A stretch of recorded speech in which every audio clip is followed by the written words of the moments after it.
Keď mesiac vystúpi nad koruny stromov, keď vietor zašepká mená predkov, v hĺbke lesa, kde svetlo mizne, stojí muž, čo stráži dávne tajomstvá.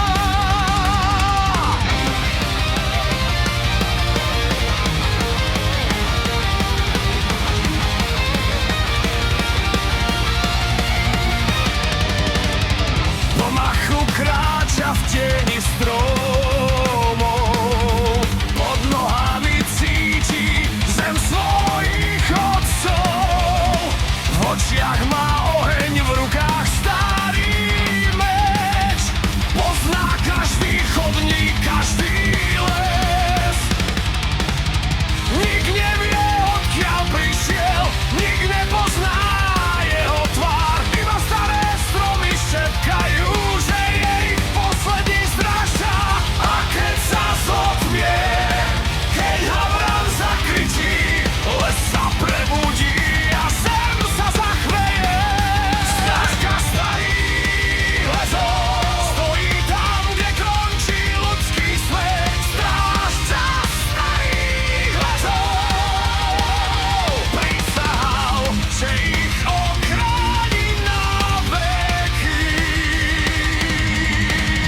Nech buráca hrom, nech horí zem, neustúpi pred žiadnym nepriateľom. Strážca starých lesov, posledný syn dávnych čias.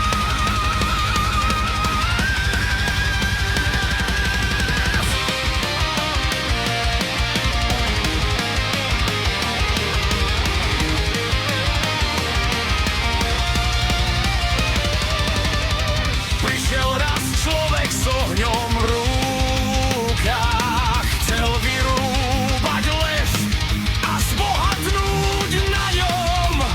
Sekery zazneli v tichu rána, no les mu odpovedal hlasom hromu.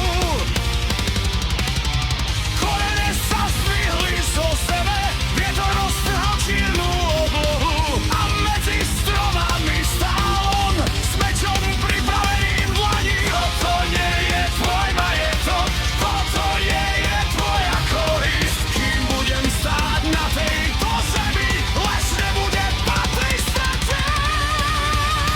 Strážca starých lesov stojí tam, kde končí ľudský svet. Strážca starých lesov prisahal, že ich ochráni na veky. Nech buráca hrom, nech horí zem, vstúpi pred žiadnym nepriateľom. Strážca starých lesov, posledný syn dávnych čias.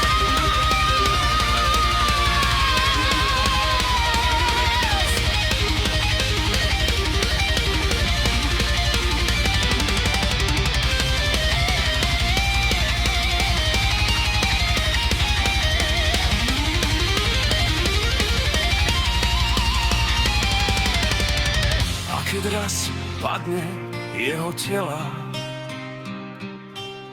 keď posledný dých opustí hruď, jeho hlas zostane v korunách stromov, jeho krv zostane v tejto pôde.